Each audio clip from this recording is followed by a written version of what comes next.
अभी एक भैया आया मेरे पास, उनका साहब हमारे को शहद से एलर्जी है। ठीक। कुछ लोग कहते हैं साहब हमारे को गौमूत्र से एलर्जी है, मतलब हम गौमूत्र नहीं ले सकते। आती बात। कुछ लोग कहते हैं साहब हम जब लाल मिर्च खाते हैं तो वो हमारी बॉडी में रिएक्शन करती है, मतलब हम लाल मिर्च नहीं ले सकते, हमें वो लाल मिर्च सूट नहीं करती। तो मैं आज आपको इन तीनों चारों चीजों का समाधान बता रहा हूं कि अगर ये नहीं है तो फिर क्या है। पहली चीज, जिन लोगों को गौमूत्र सूट नहीं करता है, यानी कि गौमूत्र लेते ही लूज मोशन हो जाता है, मतलब बस्ते लग जाती है, या गौमूत्र लेते ही उल्टी हो जाती है, तो उन लोगों के लिए सबसे अच्छा समाधान है बकरी का दूध। अपनी जो बकरी होती है जो जंगल में घास चरने जाती है या पत्ते खाती है, वो एक ही खूंटे पर बंधी हुई बकरी की बात नहीं करो, जो जंगल में पत्ते वत्ते खाने जाती है, तो उस बकरी का दूध दुगनी मात्रा में, यानी कि गौमूत्र हम आपको कह रहे हैं 50 ml सुबह और 50 ml शाम को लेना होता है, उसमें 1 चम्मच हल्दी डाल के उबाल के लेना होता है।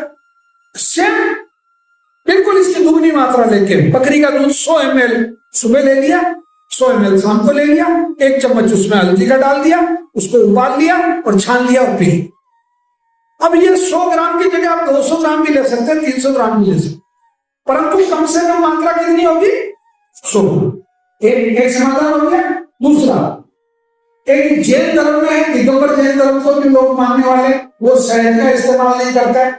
वो ऐसा मानते हैं कि उसमें कई तरह के जीव मरते हैं, या ये जो भी है, मैं आस्था पर नहीं जा, मैं कुछ भी मतलब विद्यासागर महाराज का शिष्य हूँ और सुरेश महाराज का नहीं, तो मैं इसकी विवेचना में या आलोचना में नहीं जा रहा हूँ। उसका सीधा समाधान ये है। और अभी एक भैया भी आए तो उनको कहा, उनको शहद जब भी लेते हैं तो उनको छोटे छोटे फोड़े फुंसी हो जाता है या एलर्जी हो जाती है। तो शहद का सब्स्टिट्यूट जो है, आपने सुना होगा ढीला गुड़ होता है, ढीला बिल्कुल लिक्विड जैसा गुड़ होता है, काकल बोलते हैं जिसको, मतलब ये गुड़ की जो बेली बनाई जाती है, जो उसके पहले की जो स्थिति राब, जिसको राब भी बोलते हैं या काकल भी बोलते हैं या ढीला गुड़ भी उसको बोलते हैं, तो वो ढीला गुड़ जो है वो शहद का सब्स्टिट्यूट है। मतलब जो लोग शहद नहीं ले सकते हैं, बाकी शहद तो शहद ही है, ये बात ध्यान से सुन लेना। मतलब शहद अगर आपको 100 में से 100 नंबर दिलाएगा, तो ये जो गुड़ है ये आपको 20 नंबर ही दिलाएगा, परंतु चूंकि वो ले ही नहीं सकते भाई, वो आपको सूट ही नहीं करता है, आपके आचरण में वो नहीं है, तो आप नहीं लेंगे, उसकी जगह क्या लेंगे? गुड़। तीसरा एक और चीज है, कुछ लोगों के आंतों में छाले होते हैं, या कुछ लोगों को आंत का कैंसर होता है, छोटी आंत का, बड़ी आंत का, आर नली का, आमाशय का। अब वो लोग जब मिर्ची इस्तेमाल करते हैं तो वो बहुत भयंकर तरीके से जलन है, मिर्ची लेने से, लाल मिर्ची का इस्तेमाल करने से उनको जलन।